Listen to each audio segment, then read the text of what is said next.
It's Monday, September 29th, 2014, and you're listening to SYN Boldly, the podcast, the Sign Your Name Project. I'm your host, Trey Comstock, and with me is the full team. We have Kathleen Royston and Stephen Doss.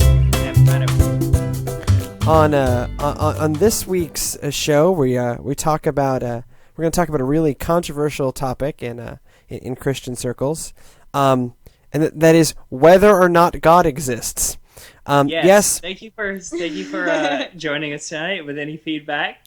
Yep. So this will be either a real short show or a real long show. So whether or not God exists is this week's discussion.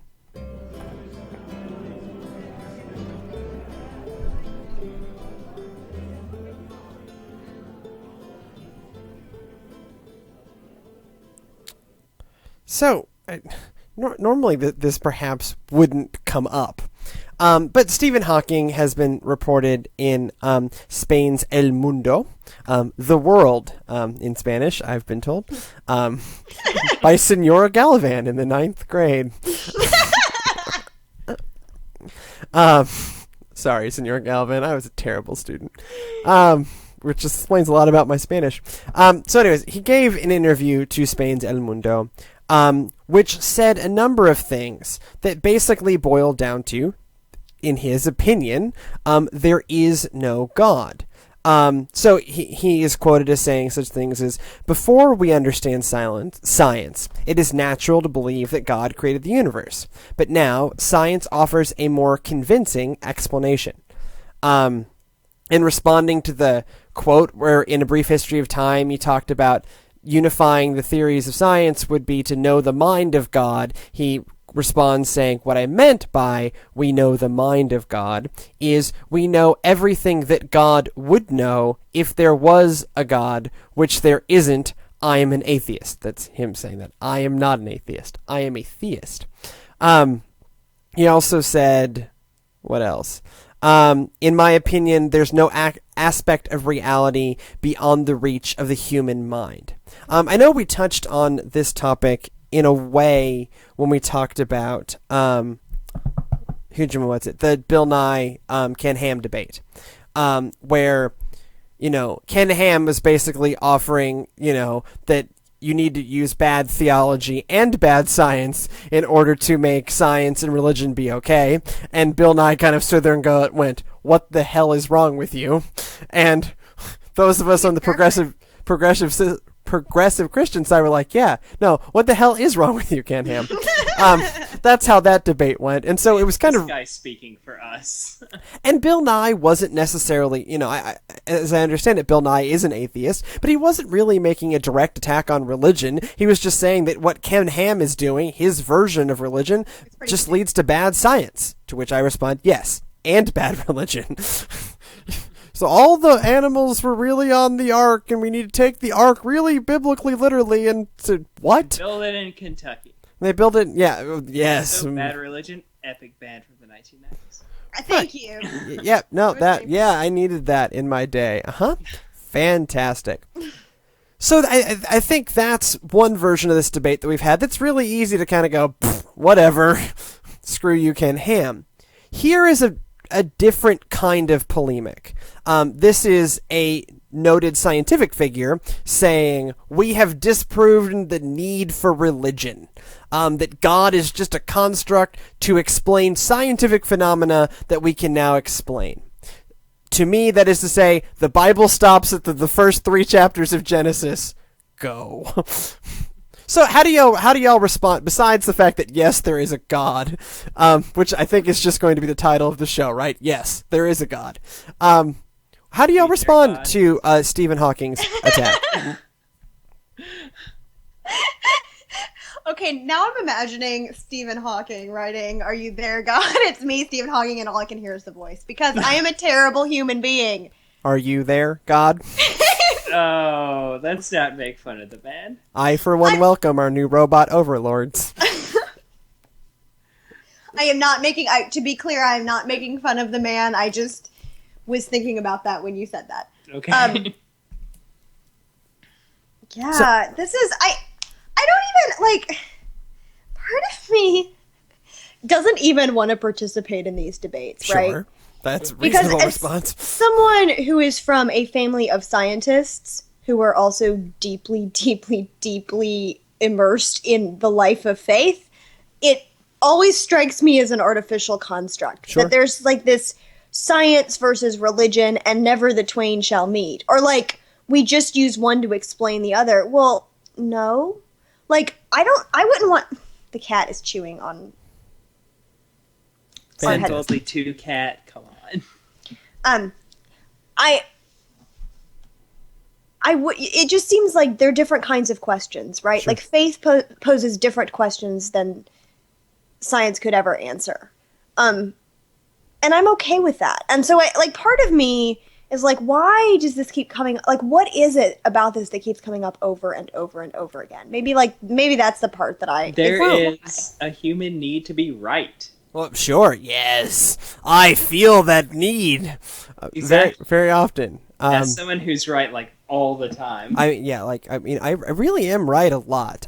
As a straight white guy, I have been taught. Well, as a straight white guy, God looks like you. God looks like me, has the same pronouns as me, and really has determined that I am right a lot. Portraits of me look like Jesus. It's really great. Not only does God, the creator, look like me, Jesus looks, despite the fact that he was a Middle Eastern Jewish man, looks exactly like me. It's great. But so, back to the topic at hand. As a straight white guy, I have been told that I'm right a lot. The problem is my views are now incompatible with another straight white guy, and my theoretical framework can't handle this. No, but Stephen, I'm not actually mocking your point. We want to be right, and both sides there are certain people on both sides. I, for one, like living in the gray area. I like faith not being the certainty. I like faith being, get this, faith. But everyone on either side just wants to be right. Like, oh, look at me, I knocked you down a peg. Oh, you knocked so-and-so down a peg. Good for you, Ken Ham. Good for you, Stephen Hawking's. And when someone has to be right, that means someone else has to be wrong. And we have decided, and by we, I mean not we, but people in this debate It has been decided that religion shall always be incompatible with science, and science shall always be incompatible with religion unless it's a certain type of things, which, get this, that's not the case. And the good thing about God is that God exists whether you believe or not. Well, I think some of this is a certain kind of scientist willfully misunderstanding what religion is. If you take religion to be solely to the purpose of explaining scientific phenomena that primitive peoples did not understand, then you can look at science as the answer to religion's questions. And while that is certainly an element of the biblical narrative, right? Yeah. But mostly confined to the first 3 chapters of, again, the first 3 depending how you want to count it. If we want to drag this all the way out to Noah, maybe the first 5 chapters of Genesis, which anyone who's taken a decent OT class knows is a very small percentage. Or has gone to Sunday school for more than 2 weeks. Or gone to Sunday school for a while. That's a very small percentage of what religion actually deals with. Yeah. Religion is more than fables. There's certainly an element of fables to most religions, and Christianity included. But you can look past the direct scientific ideas in the fables to see another level of meaning that is kind of beneath the surface and functions on a much higher level. It is as if all of these brilliant theologians for 2,000 years have been merely trying to interpret some children's fables. Right. And that's simply not the case. But you are a literalist then, and let's be honest, what Stephen Hawking is doing here is he's being a biblical literalist. Yeah, he is, yes. And the same thing with Ken Ham when he was doing his thing. Yeah, Stephen Hawking is roughly interpreting the Bible on the level of canned ham. Exactly. There's no. I can throw no greater insult. There is no room for interpretation because there's not anything to interpret. It is what it is. Yeah, but for Stephen Hawking's interpretation, for most of what he's saying, that science is basically disproven the need for religion. Science is not disproven the need for ongoing comfort and support in the life of a human. For instance, turns out drugs are just not that good at doing that. I have to wonder if this is a narrow view of both science and religion. Yeah.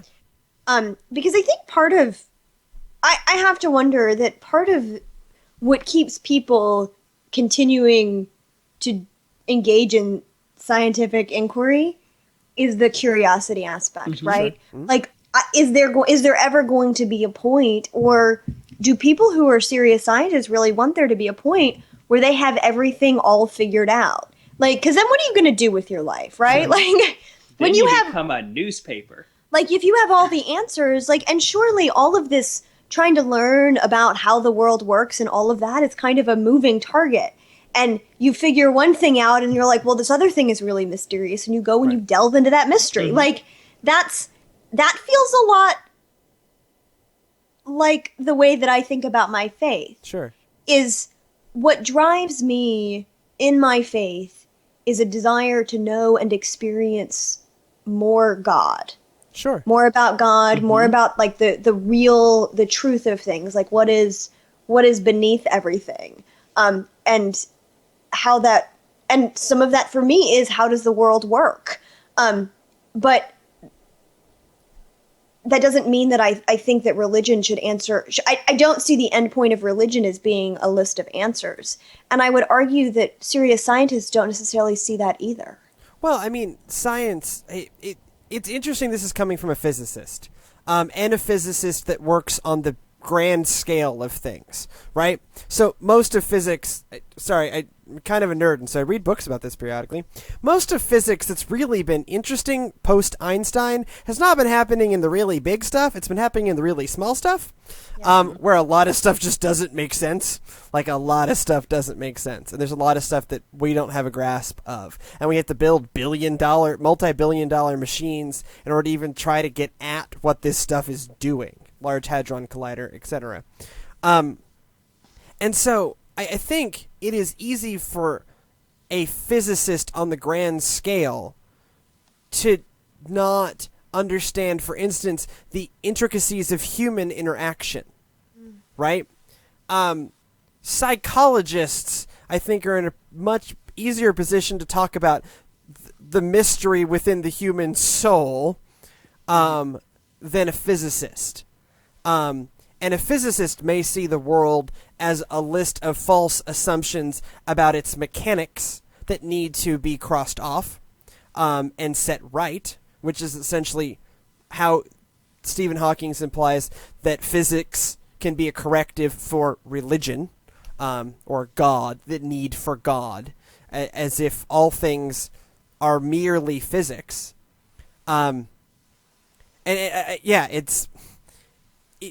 Maybe it is the type of science he does that makes it more likely to see it as, oh no, we've just found, because his kind of science, physics, is so concerned with creation and the moment of creation. And how do we understand the moment of creation? That if your whole mind has been set, and as really good scientists, as really good theologians do, they concentrate on that one thing so hard to the exclusion of many other things, like food and personal hygiene and social norms.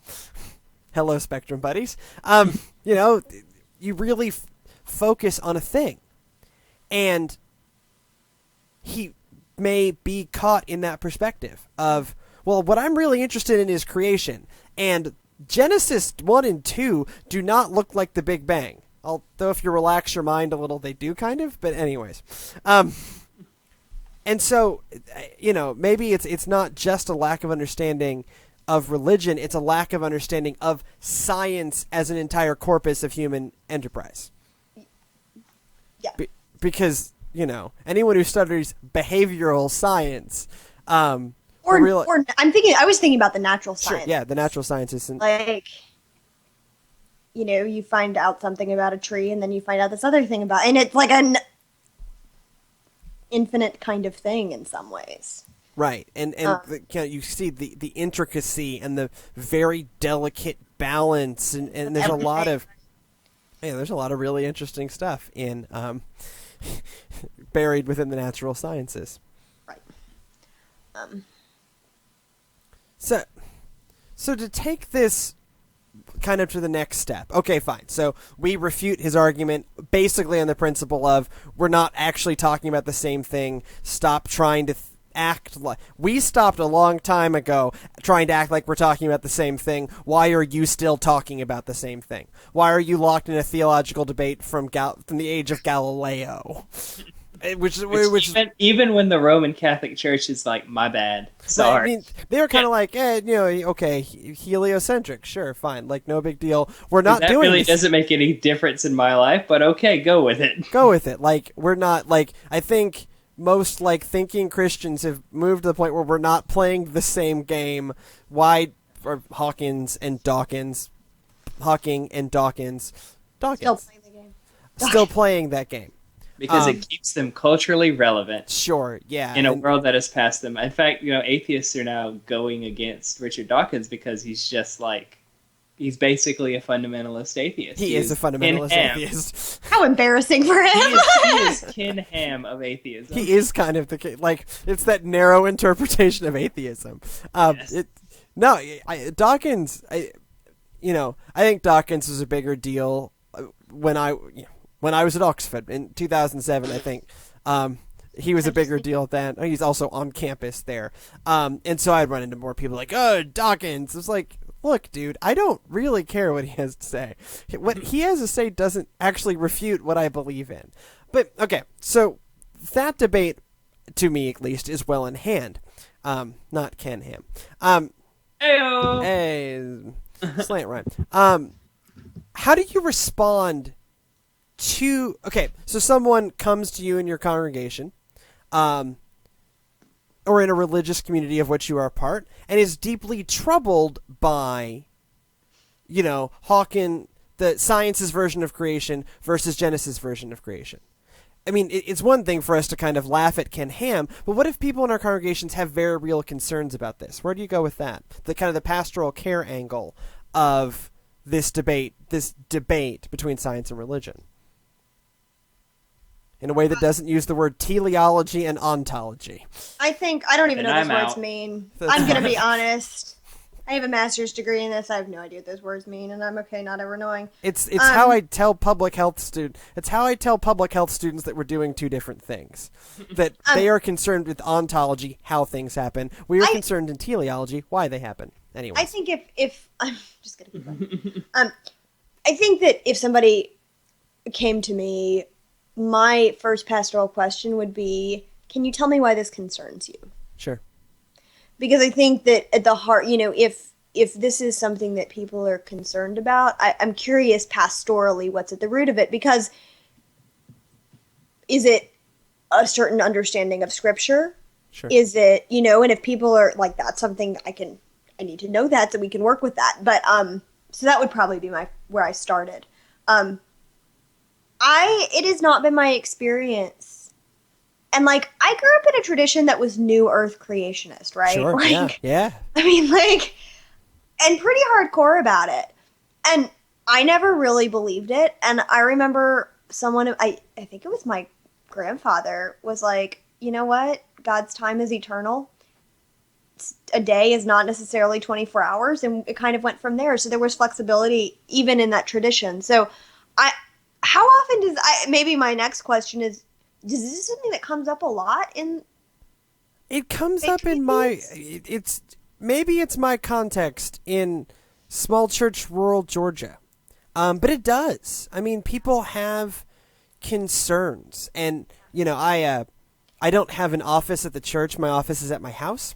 And so I actually work on my sermon Sunday morning sitting in the adult Sunday school class, which takes place in the sanctuary.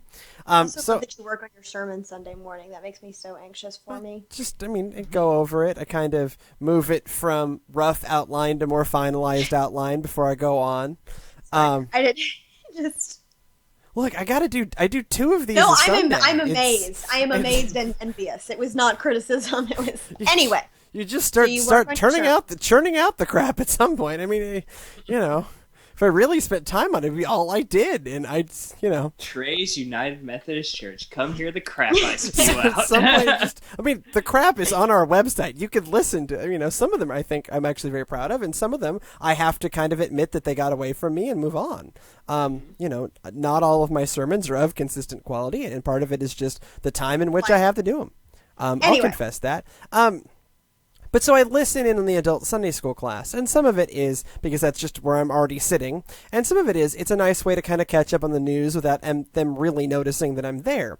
But periodically I hear these questions, and I'm actually asked to address some of them as someone who, has at least, I taught middle school science, so I have some level of scientific understanding. I really loved physics.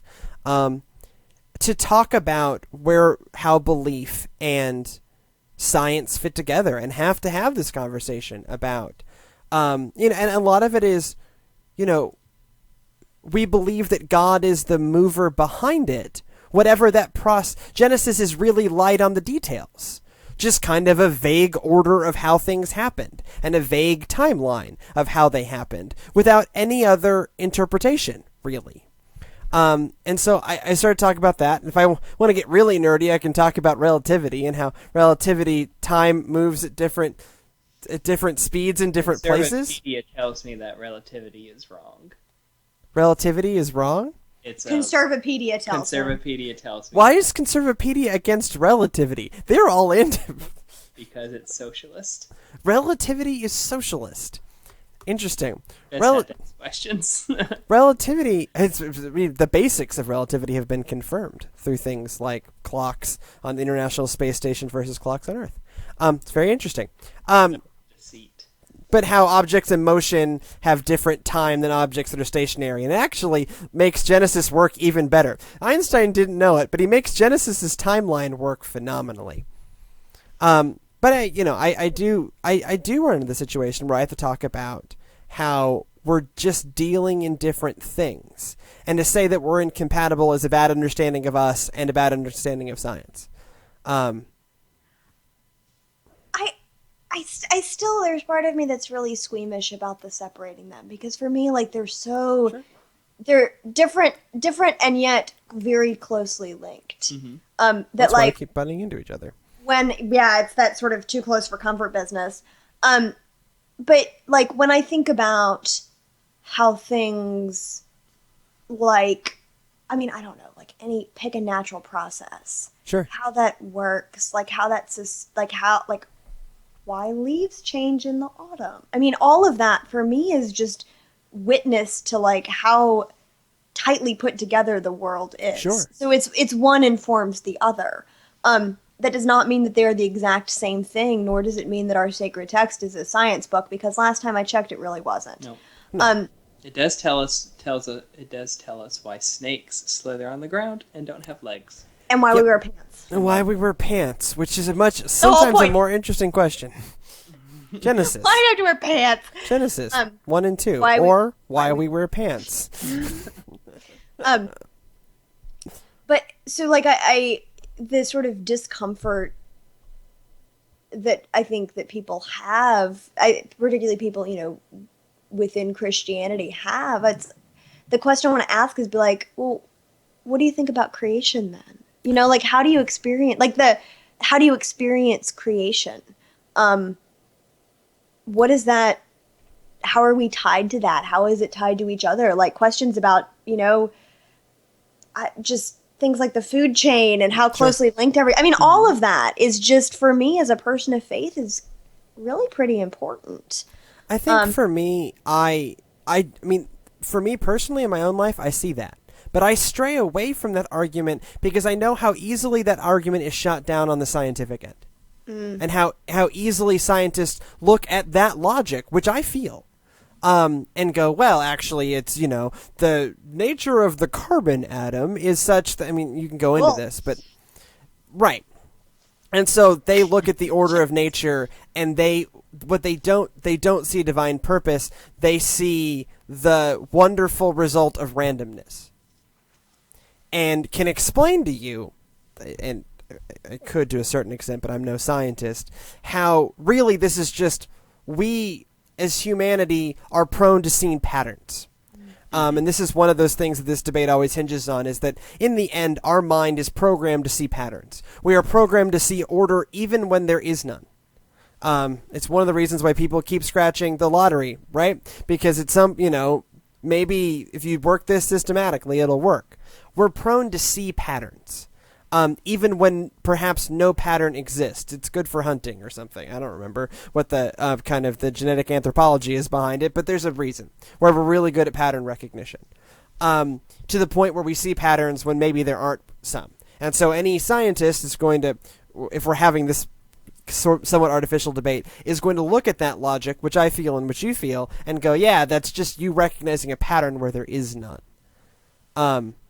And so that's why, to me, that's why I stay away from it when I'm doing pastoral care on this, because I don't want to set them up for just getting hit in the next rung of the debate, as artificial as the debate is. Does that make any sense? Yeah. Yeah, and I think that's one where context really matters. I've never been in a church where this came up in any other way than, like, let's talk about creation care. Sure. Which is the result of me having served in churches in urban areas where people in the congregation are scientists. I mean, that's part of it too, right? Like, yeah, absolutely.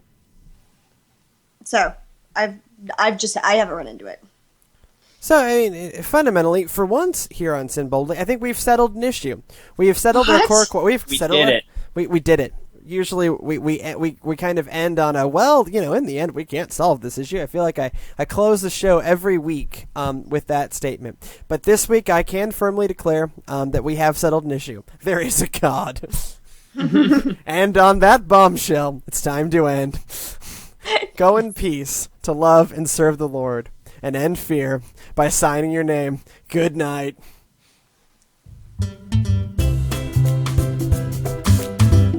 Sorry, it's not often I get to use Jeremy Clarkson on the theology show. I liked it. On that bombshell, it's time baby to end. Jesus. The little baby Jesus. Baby Jesus. We're gonna bring gifts to the baby Jesus. Anyway, you're still listening to the show. You haven't. It's also good. Speaking of Jesus, dancing. you haven't seen Top Gear's Christmas special to the Holy Land. It is hysterical. Driven from a very safe place in northern Iraq to a war zone in Turkey.